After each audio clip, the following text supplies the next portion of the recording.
An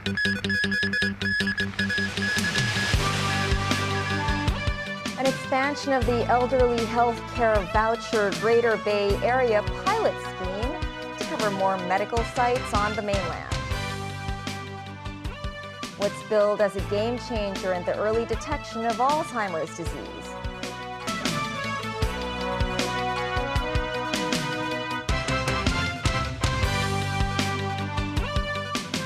Hello and welcome to TVB News. The Elderly Health Care Voucher Greater Bay Area pilot scheme allows senior residents to seek medical services at outpatient clinics in the Greater Bay Area. The government today said it hopes the service scope of the scheme can eventually cover the entire Pearl River Delta area. This after authorities announced that 7 medical institutions in the Guangdong, Hong Kong, Macau Greater Bay Area would be included in the pilot scheme. Mimo Singhai reports. The Elderly Healthcare Voucher Greater Bay Area pilot scheme was launched by the government in October last year. Hong Kong senior residents can currently use the vouchers for outpatient services at 2 sites, the University of Hong Kong Shenzhen Hospital and the Huawei Li Zhiyuan Community Health Center. Secretary for Health Lo Chongmao today announced an expansion of the pilot scheme in the third quarter of this year. This means eligible elderly residents can seek medical services at new sites, 5 hospitals and 2 dental centers.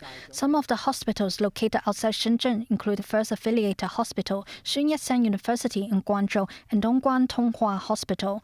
The new sites also include another Shenzhen Hospital, Shenzhen New Frontier United Family Hospital, in which former Financial Secretary Anthony Leung has an investment. Meanwhile, the 2 dental centers are also in Shenzhen, the Shenzhen CKJ Stomatological Hospital and Dental Bohemia Specialty Service Center and General Care Center. The whole purpose of setting this new pilot scheme up is to facilitate our elderly who have retired or elect to live in the Greater Bay Area for better access to healthcare facilities. Some of the elderly living in Hong Kong may also choose to travel to the Greater Bay Area, especially in the nearby Shenzhen area, Shenzhen City, for healthcare service. The medical service charges at the new hospital sites are about the same that of the University of Hong Kong Shenzhen Hospital, which is $309 on average. However, the cost of dental services vary. For instance, teeth cleaning will cost a patient between 180 and 300 RMB, while tooth extraction will be between 200 and 500 RMB. What can patients do in case of medical disputes with mainland medical institutions? Lo said the mainland health authorities maintain strict and serious control over the designated medical institutions. A barrister said patients can make complaints to Hong Kong authorities, but further steps will be difficult.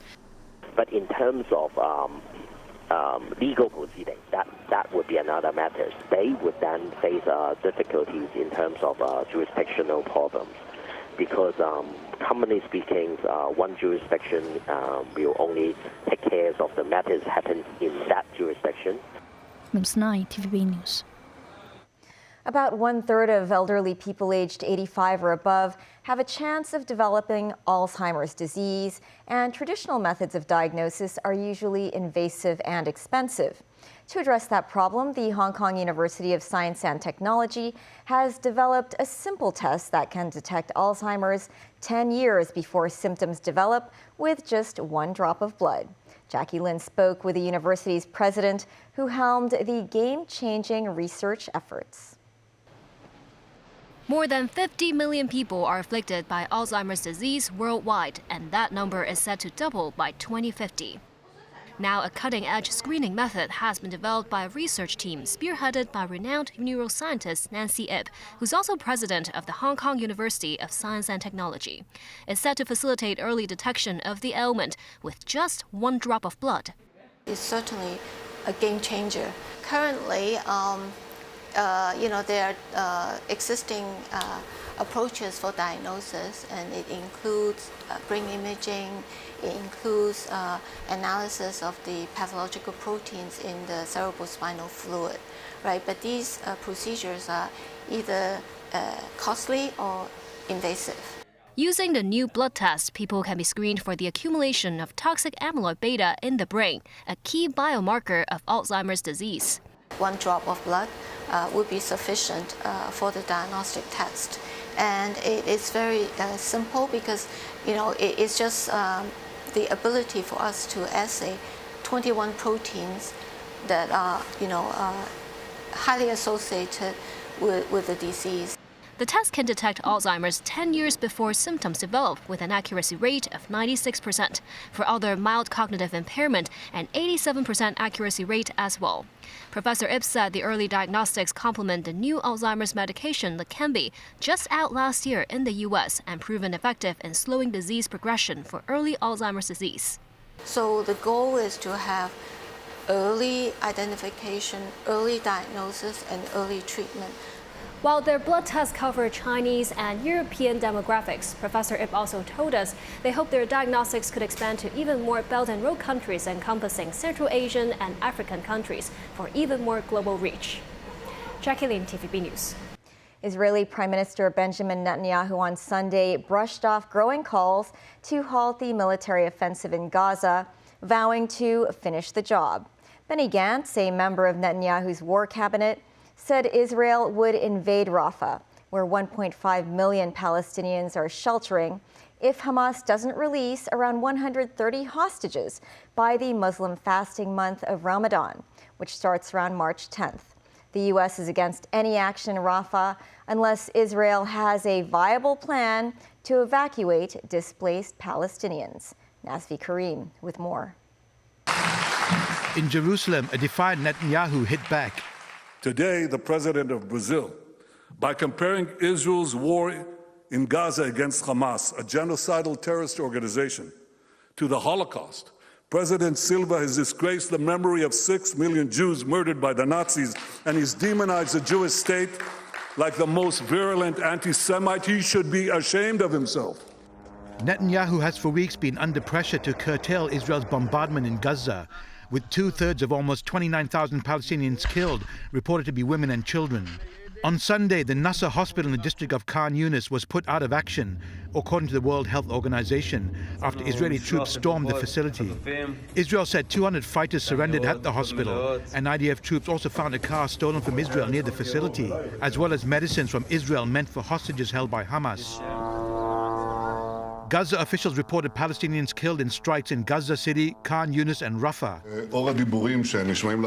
Hopes for a halt to fighting are dwindling fast as Israel's cabinet nailed down its opposition to other countries recognizing a Palestinian state, a solution favored by most of the world, including the U.S. In Netanyahu's declaration, which was adopted, the Prime Minister said Israel categorically rejects international edicts on a permanent arrangement with the Palestinians. Such arrangement will be achieved only through direct negotiations between the sides. Israel will continue to oppose unilateral recognition of a Palestinian state. Meanwhile, as more of Gaza turns into rubble, Russia is hoping to exert its diplomatic influence. Palestinian Authority Prime Minister Mohammed Shataya said at the Munich Security Conference that Moscow has invited Palestinian factions, including Hamas, to a meeting on February 26th. The Palestinian Authority, dominated by the Fatah Party, was ousted from Gaza by Hamas 17 years ago. Nazvi Karim, TVB News. The United Nations International Court of Justice today opened historic hearings into the legality of Israel's 57-year occupation of lands sought for a Palestinian state. The hearings are set to last 6 days and started with the Palestinian Authority's Foreign Affairs Minister, Riyad al-Maliki, speaking as a representative of the Palestinians. The hearings follow a request submitted by the UN General Assembly for a non-binding advisory opinion on Israel's policies in the occupied territories. Palestinian representatives will argue that Israel violated prohibitions on territorial conquests, Palestinians' right to self-determination, and imposed an apartheid system. Meanwhile, the UN Security Council is expected to vote on Tuesday on an Arab-backed resolution demanding an immediate humanitarian ceasefire in Gaza. The United States said it would veto the resolution. A crew were forced to abandon ship after one of the most brazen attacks by Yemen's Houthi militia group on a vessel in the Red Sea. A missile strike by the Houthis damaged a Belize-flagged ship. The Iran-backed Houthis claim they shot down an American drone as they continue to hit targets affiliated with Israel in solidarity with Palestinians. The United States conducted what it called 5 self-defense strikes in areas of Houthi-controlled Yemen. It targeted Houthi weapons, including 3 mobile anti-ship cruise missiles and an unmanned underwater vessel, or UUV, that has been used to attack ships. U.S. Central Command, or CENTCOM, posted on X that this is the first observed Houthi employment of a UUV since attacks began. CENTCOM said it had determined the missiles and the UUV presented an imminent threat to the U.S. Navy. Foreign Minister Wang Yi arrived on Sunday in Córdoba in southern Spain and met with his Spanish counterpart José Manuel Alvarez. This is Wang's first visit in nearly 6 years to Spain and aims to enrich bilateral ties. Wang and Alvarez held a joint briefing after their talks. China's top diplomat said Beijing had agreed to a partial lift of its ban on Spanish beef imports, which has been in place since 2000. Wang added the two countries were also discussing ways to boost tourism, including China's visa exemption for Spanish visitors a year on from the 50th anniversary of establishing diplomatic ties. Wang said China regards Spain as a good and trustworthy partner in the European Union, and said the lifting of the beef import ban is good news, especially for Spanish farmers. Both ministers expressed a desire for further cooperation in areas such as climate change, electric vehicles, and green energy. Wang is scheduled to meet Spanish Prime Minister Pedro Sanchez today before he continues his trip to France. Still ahead, Alexei Navalny commemorated in different European cities days after his death in a remote Russian penal colony. In Thailand, Thaksin Shinawatra meets prosecutors over accusations that he insulted the monarchy in a previous interview. And ground staff of German airline Lufthansa will go on strike tomorrow.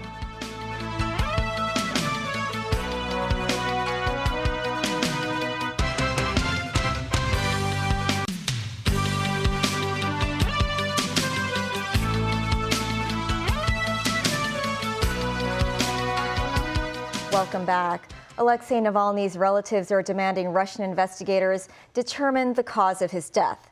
His family say they are being denied access to his body. Navalny's widow is meeting with EU leaders in Brussels, with anger growing following Navalny's mysterious death in a penal colony in the Russian Arctic. David Garrett reports. A grieving mother going from place to place searching for her son's remains. Lyudmila Navalnaya in the centre of the group in a remote Russian town trying to find 47-year-old Alexei Navalny's body. Navalny died last Friday. His family say they were told to go to a coroner's office, but it was closed. His widow is meeting with EU leaders in Brussels. Yulia Navalnaya posted on social media for the first time since her husband's death alongside a photo of the couple. She wrote simply, "I love you." Navalny was jailed over embezzlement and extremism. Observers believe the charges were politically motivated to stop Navalny criticising the Kremlin.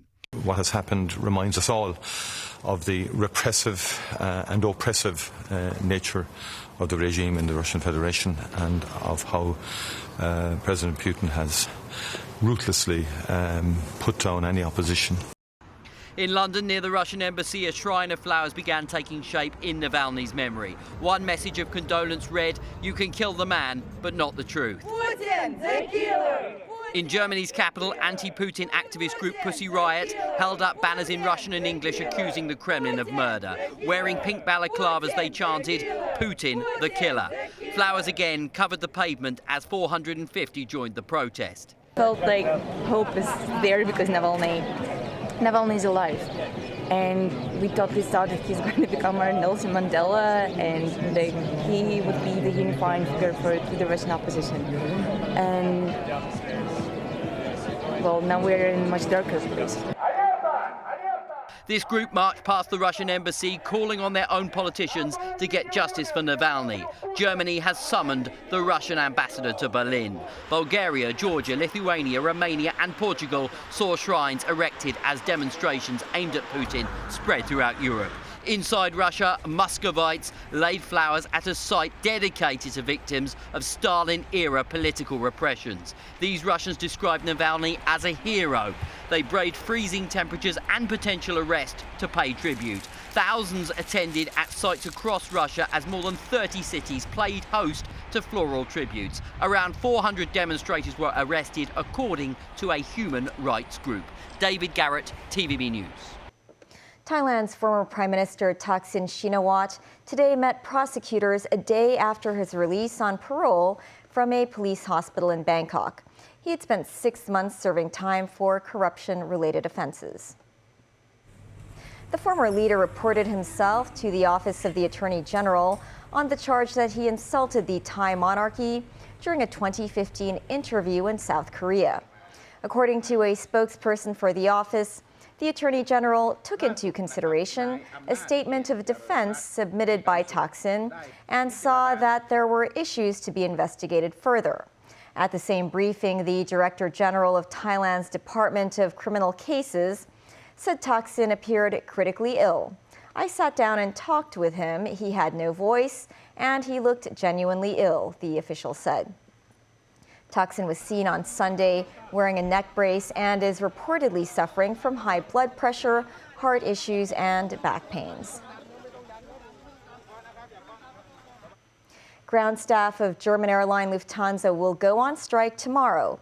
Up to 200,000 travelers could be impacted.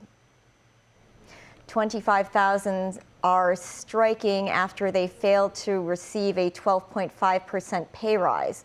All of the biggest airports in Germany will cancel flights.